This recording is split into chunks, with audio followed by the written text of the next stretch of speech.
Bismillahirrahmanirrahim. Alhamdulillah wassalatu wassalamu ala Rasulillah amma ba'd. Menjadi penghafal Al-Quran adalah impian setiap muslim. Betapa tidak Nabi menyebutkan dalam hadisnya bahwasanya para penghafal Al-Quran adalah merupakan ahlullahi wa khassat.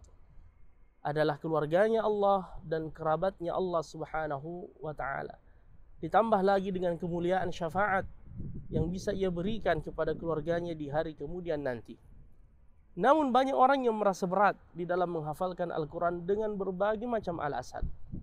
Padahal Allah subhanahu wa ta'ala telah memberi janji di dalam Al-Quran, وَلَقَدْ يَسَّرْنَا الْقُرْآنَ لِلذِّكْرِ فَهَلْ مِن مُدَّكِرٍ. Sungguh kami telah memberi kemudahan terhadap Al-Quran.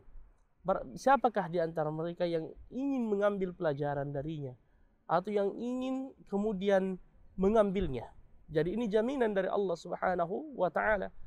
Bal huwa ayatun bayyinatun fi suduril ladzina utul ilm wa ma yajhadu bi ayatina illa adh-dhalimun.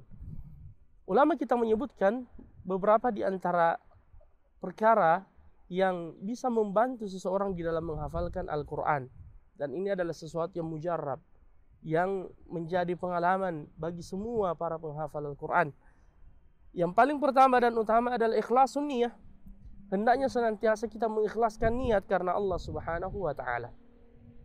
Janganlah menghafalkan Al-Quran untuk mendapatkan gelar sebagai seorang hafidh atau untuk mendapatkan sedikit dari keuntungan duniawiyah.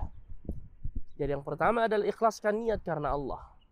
Kita menghafal mengharapkan wajah Allah subhanahu wa ta'ala, yang semoga di hari kemudian nanti kita termasuk orang yang dikatakan kepadanya Iqra, bacalah Al-Quran, warattil kama kunta turattilu fid dunya, tartilkanlah sebagaimana engkau membacanya di dunia, wartaqi dan naiklah. Sesungguhnya kedudukanmu hari ini sesuai dengan ayat yang terakhir atau banyaknya ayat yang engkau baca dulu di dunia, sebagaimana kata Nabi sallallahu alaihi wasallam.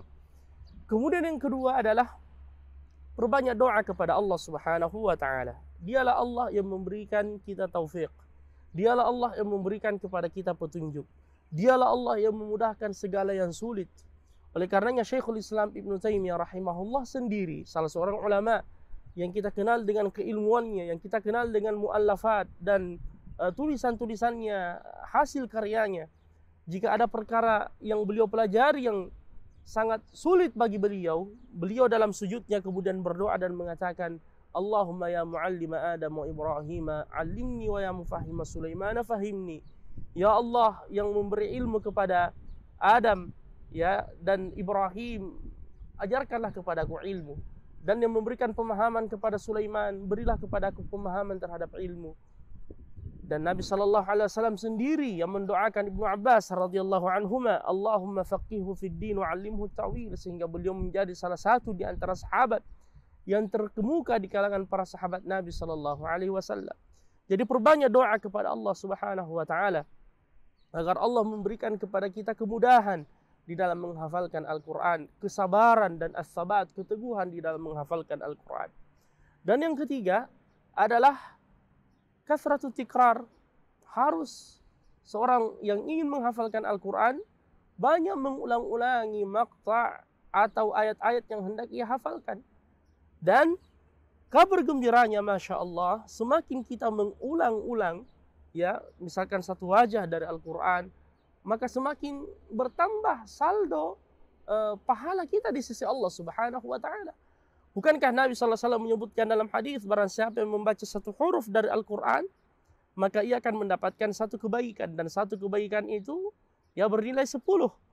Ya, dan Nabi mengatakan, saya tidak mengatakan alif lam mim satu huruf, tapi alif satu huruf, lam satu huruf, mim satu huruf.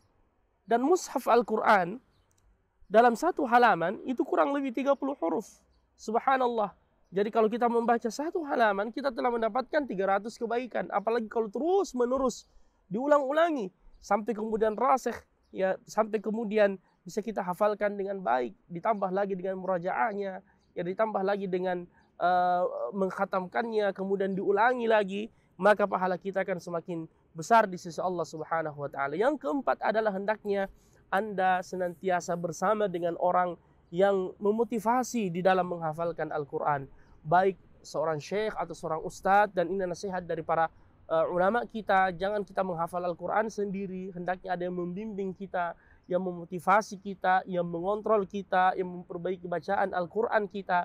InsyaAllah ta'ala, tips-tips yang kita sebutkan tadi akan memudahkan kita untuk menghafalkan ayat-ayat Allah Subhanahu wa taala. Dan ingat, tidak ada perjuangan yang disia-siakan oleh Allah Subhanahu wa taala.